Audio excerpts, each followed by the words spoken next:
Assalamualaikum warahmatullahi wabarakatuh.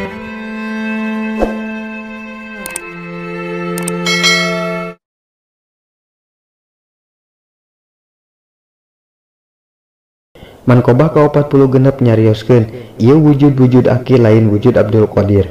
Kacarioskeun putrana Sayyid Abdul Qadir anu jenengan Abdul Jabbar cacarios karamana. Saurna mama Kanjeng Rasulullah sallallahu alaihi wasallam upami kaberatan kahampangan sok teras kokotonna disesep ku bumi sareng cikaringetna seungit minyak kasturi sareng ngalur taradaikeun entep kana salirana.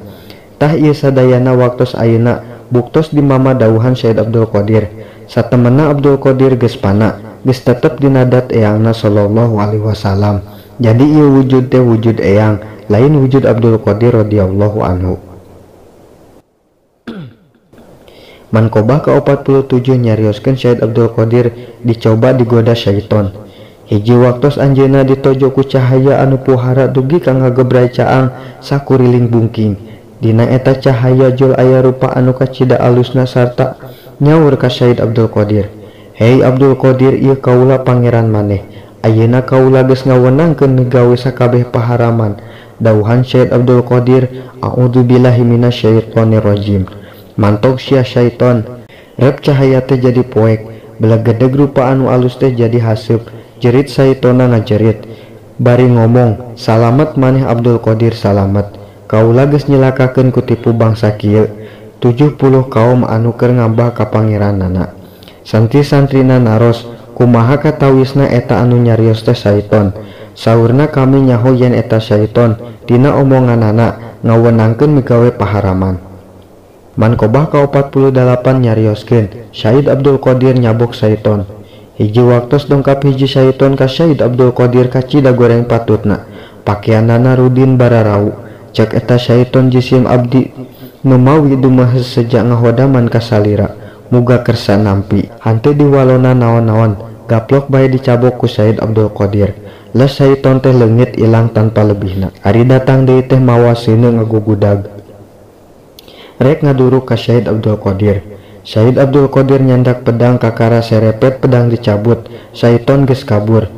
Tekung silila eta syaiton jel deui datang cerik, bari ampun moal deui ngagoda bari nembongkeun rupa-rupa parabot, rupa-rupa akal tarekah, paranti ngagoda manusia. Saur Sayyid Abdul Qadir, "Nyingkir sia syaiton, datang deui bae.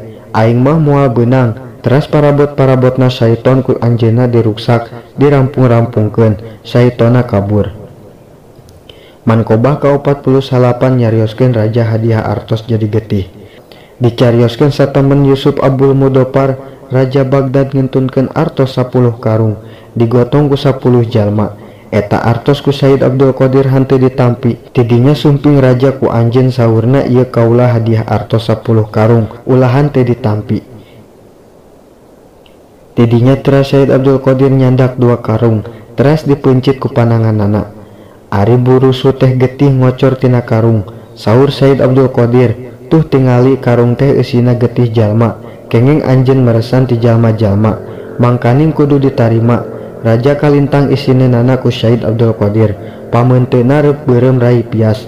Saur Sayyid Abdul Qadir, "Demi kemuliaan dat Allah, lamun nasabna henteu teras ka Rasulullah sallallahu alaihi wasallam, tangtu ieu getih ngawahangan ngocor ka bumina." Mankobah ke-50 nyarioskeun raja nyuhunkeun buah apal dina lain waktuna. Hiji waktos raja sumping ka bumina, saurna cing nyuhunkeun karomat anu sakinten jadi karengreman kana hate.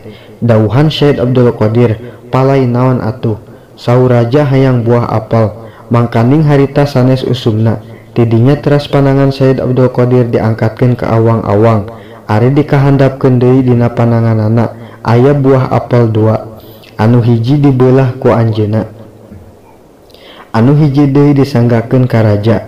Ari anu dibeulah ku raja di jerona pinoh ku bilatung.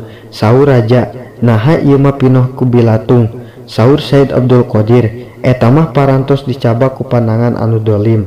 Tidinya eta raja teras istighbar, tobat dipayuneun Sayyid Abdul Qadir, sareng teras ngarencangan dugi ka pupus Sayyid Abdul Qadir. Dukung terus syiar kami dengan cara subscribe, like, dan share agar channel ini lebih bermanfaat.